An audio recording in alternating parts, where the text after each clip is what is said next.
Hey folks, I hope that you guys are doing pretty well.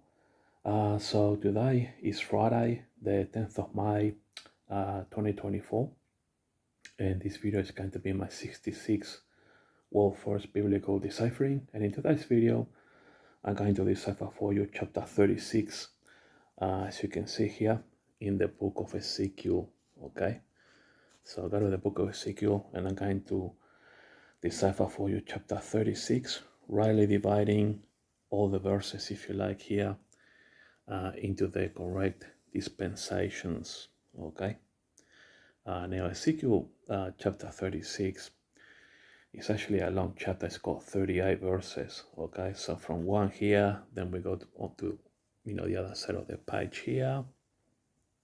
Okay, and it finishes here on verse 38. So yeah, so I've done a deep analysis of Ezekiel 36, and I have rightly divided for you all the verses into the correct dispensations. Okay, now I do have a program here for those folks that just want to know things pretty much right away.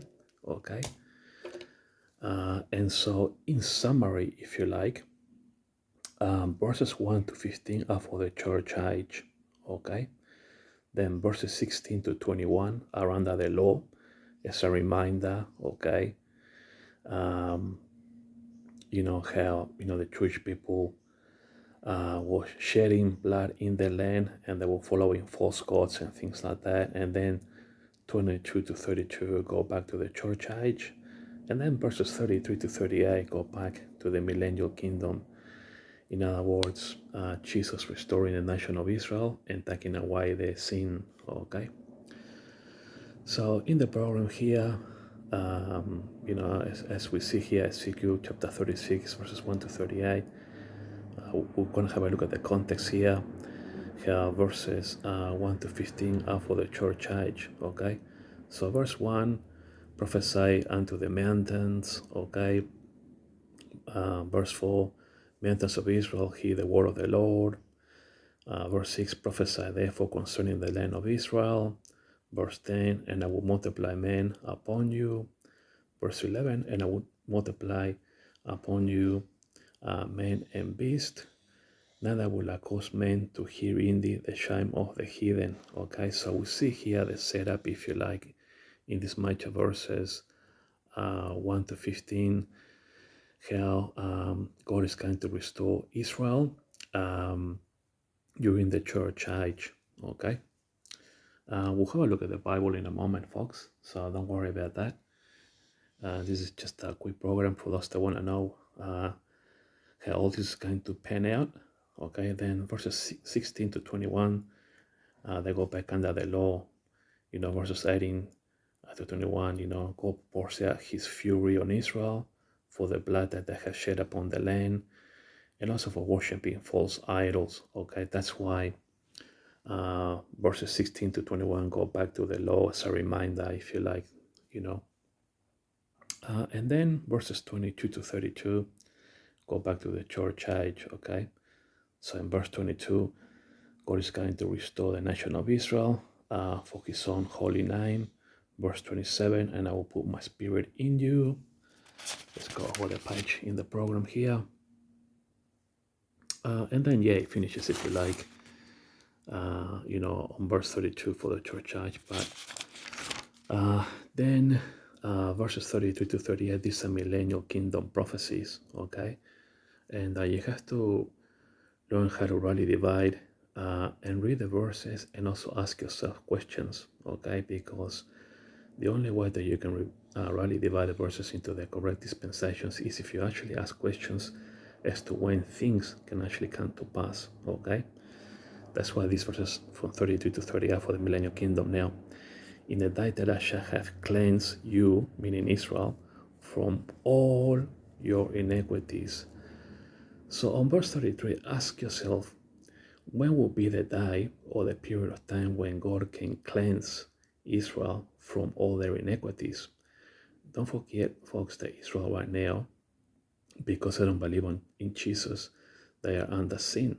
So the only way that God can cleanse them once and for all from all their iniquities not believing on Jesus is a sin. It's an inequity that Israel has right now. So this can only happen during the millennial kingdom. So again, when can this happen? In the millennial kingdom, upon Jesus' return, when Israel, is still in sin today for not believing in Jesus as their Messiah. But when Jesus comes back for the millennium, he will take away their sin and restore them, okay? Verse 37, I will increase them with men and flock. Again, this is going to happen during the millennial kingdom. Verse 38, as the holy flock. Okay, so when can Israel finally be called the holy flock? When? Certainly not right now, because they don't believe in Jesus. The only time when the Jewish people can finally be called the holy flock, as in verse 38, is during the millennial kingdom when Jesus cleanses the Jewish people for their sin. Okay, and also he's gonna restore Israel as well. So let us go back then to the verses here, if you like, the major ones. Just remember that verses 1 to 15 then are for the church age. Okay, so we just do a quick recap. Okay, also, though, Son of Man, in other words, to Ezekiel, prophesy to the mountains of Israel and say, you mountains of Israel, hear the word of the Lord. Okay. Verse 4, therefore, you mountains of Israel, hear the word of the Lord, thus said the Lord God, to the mountains and the hills, to the rivers and to the valleys, to the desolate ways, and to the cities that are forsaken, which became a prey and derision to the residue of the heathen that are round about. Therefore, thus said the Lord God, surely in the fire of my jealousy have I spoken against the residue of the heathen and against all Idumea, which has appointed my land into their possession with the joy of all their heart, with despiteful minds to cast it out for a prey.